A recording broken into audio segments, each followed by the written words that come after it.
ఆడబిడ్డలను ఉపయోగించి అబద్ధపు ప్రచారం చేస్తూ జగనన్న మీద విషం చిమ్మాలనుకోవటం ఈ రాష్ట్రంలో ఉన్న మహిళలందరూ కూడా గుర్తిస్తున్నారని కూడా ఈ సందర్భంగా తెలియజేసుకుంటున్నారు. ఎందుకంటే మీరు ఒక మహిళా ద్రోహి, మీ రాజకీయ లబ్ధి కోసం మహిళల పేర్లు లేదా ఇలాంటి ఇష్యూస్ వాడుకుంటున్నారే తప్ప అధికారంలోకి వచ్చాక వాళ్ళకి మంచి చేయాలి, న్యాయం చేయాలి అన్న విషయంలో మీకు చిత్తశుద్ధి లేదనేది సుగాలి ప్రీతి విషయం కూడా తీసుకుంటే అర్థమైపోతుంది. చంద్రబాబు నాయుడు ప్రభుత్వంలో 2017లో జరిగిన ఇష్యూని అప్పుడు సైలెంట్గా ఉండి జగనన్న ప్రభుత్వంలో జరిగినట్టుగా ఎలా 5 సంవత్సరాలు ఆ ఒక్క విషయమే పట్టుకొని ఊగులాడారో మేము చూసాం. మరి అదే సుగాలి ప్రీతి వాళ్ళ అమ్మ జనసేన సభ్యత్వం తీసుకుంది, మీ పార్టీలో ఉంది, మీరు అధికారంలోకి వచ్చి కూటమి ప్రభుత్వం 10 నెలలు అవుతుంది. మరి ఎందుకు సుగాలి ప్రీతి వాళ్ళ అమ్మకి నువ్వు అపాయింట్మెంట్ ఇవ్వట్లేదు? ఆ అమ్మాయికి న్యాయం చేయడం కోసం మమ్మల్ని అడిగిన ఆ సిబిఐ ఏదో మేము చెప్తే కేంద్రం వినదు, కానీ మీరు అధికారంలో ఉన్నారు ఎన్డీఏ ప్రభుత్వంలో. మరి కేంద్ర ప్రభుత్వం మీద ఒత్తిడి తీసుకొచ్చి ఎందుకు సుగాలి ప్రీతి కుటుంబానికి, సుగాలి ప్రీతికి ఆత్మకి శాంతి కలిగించి ఆ కుటుంబానికి న్యాయం చేయట్లేదు అని అడుగుతున్నా. కేవలం రాజకీయం కోసం వాడుకొని ఈరోజు వాళ్ళ తల్లికి అపాయింట్మెంట్ ఇవ్వకుండా అవమానించావని ఆ తల్లే చెబుతుందంటే మీరెంత మహిళా ద్రోహి అర్థమవుతుంది. వాలంటీర్లుగా ఉన్న ఆడపిల్లలందరూ నా అక్క చెల్లెళ్ళతో సమానం. వీళ్ళందరూ కూడా 5,000కి ఏమి వస్తుంది, 10,000గా వీళ్ళకి చేయిస్తాను అన్నావు. ఈరోజు అధికారంలోకి వచ్చాక 1,70,000 మందిని రోడ్డున పడేసి ఉద్యోగం లేదు, జీతం లేదు, వాళ్ళ జీవితాలకి దిక్కు లేకుండా పోతే ఎందుకు నోరు తెరవలేదు? అంటే పవన్ కళ్యాణ్ నువ్వు మహిళా ద్రోహి కాదా అని అడుగుతున్నా.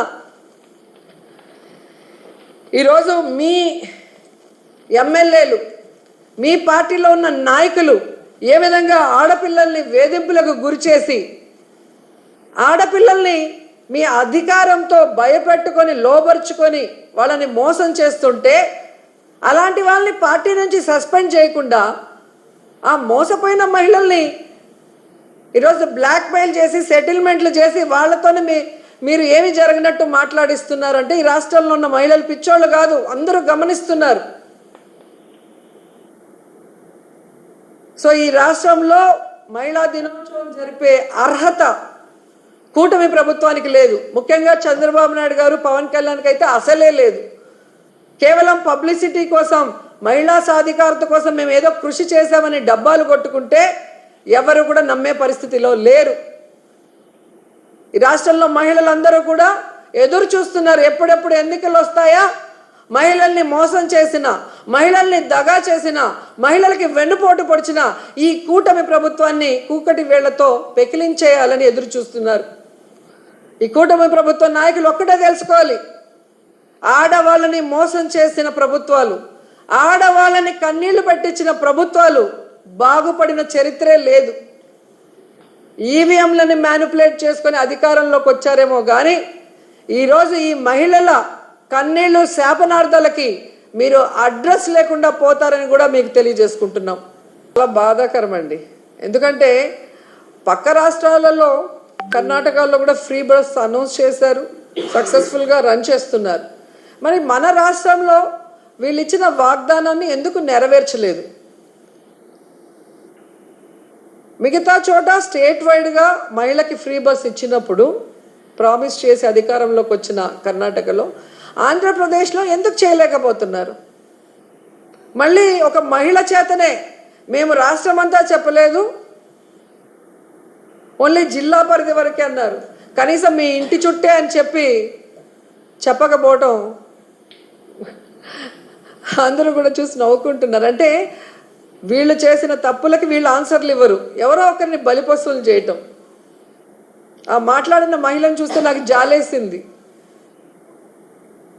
గతంలో కూడా మీరు చూసారు, తెలుగుదేశం పార్టీలో పొగుడుకోవాలంటే వాళ్ళు వచ్చి కూర్చొని పొగుడుకుంటారు, సన్మానాలు చేసుకుంటారు. కానీ ఒకటి చేయలేనప్పుడు లేదా ఒక తప్పు జరిగినప్పుడు మహిళల్ని ముందుకు తోసి వాళ్ళతో ఏ విధంగా ఇతండంగా మాట్లాడిస్తారో మనం కళ్ళారా చూస్తున్నాం. సో మహిళలు ఈరోజు ఎంతో ఆశగా ఎదురు చూసిన ఫ్రీ బస్సు ఇవ్వకుండా ఇంకా డొంకతెరుడుగా మాట్లాడుతున్నారు. కాబట్టి ఖచ్చితంగా సరి అయిన సమయంలో మహిళలు బుద్ధి నిర్ణయం తీసుకుందండి ఈరోజు. దాని మీద ఎంక్వైరీ త్రూఅవుట్ ఎంక్వైరీ చేయాలని క్యాబినెట్ కూడా ఈరోజు నిర్ణయం తీసుకుంది.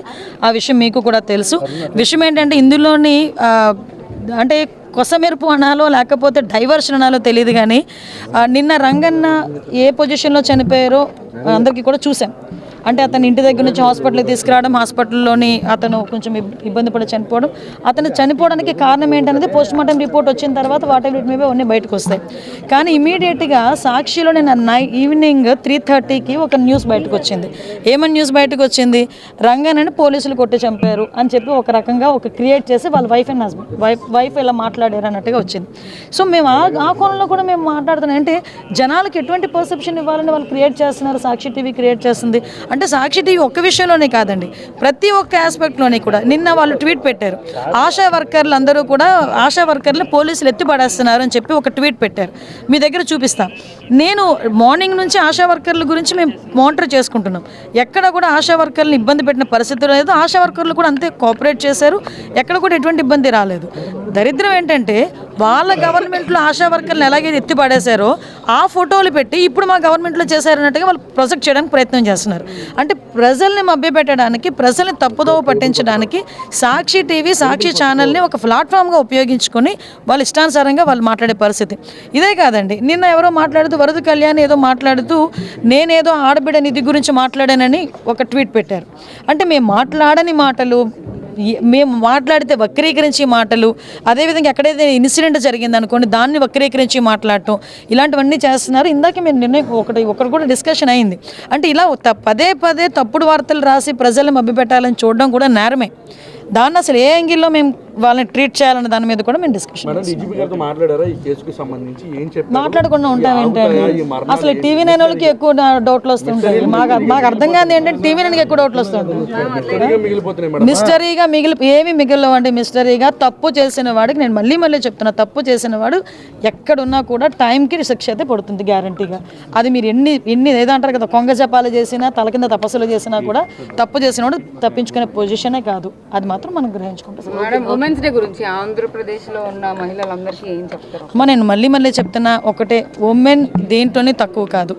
మనం నిజంగా నిన్న కూడా ఒక మీటింగ్లో చెప్పాను, ఒక బిడ్డని జన్మనిచ్చే శక్తి ఆ భగవంతుడు మనకిచ్చాడు. అదే పెద్ద వరం. ఇందాక డిస్కషన్లో కూడా చూస్తే మెంటల్గా, ఫిజికల్గా కూడా మగవాళ్ళ కన్నా బలంగా ఉండేది మహిళలే. అటువంటి మహిళలు మేమేమీ చేయలేము, మాకేమీ చేత కాదు అనుకున్న అన్నాళ్ళు ఇంట్లోనే కూర్చుంటారు. మేము ఏదైనా చేయగలం, మాకు ఏదైనా చేతనవుతుంది అని మన బిడ్డల గురించి, మన సొసైటీ గురించి, మీ గురించి బయటకు వచ్చి పోరాడిన రోజు ఏదైనా మనకు సాధ్యమవుతుంది. నేను ఒకటే చెప్తున్నా, మనం ఆడపిల్లగా పుట్టినందుకు గర్వపడండి. మన సొసైటీలో మన ఆడవాళ్ళని మనం గౌరవించుకోవాలి. అట్ ద సేమ్ టైం ధైర్యంగా ఉండండి, మీకు మీరులా ఉండండి. ఇదొకటే నేను చెప్పగలను. మహిళా జర్నీ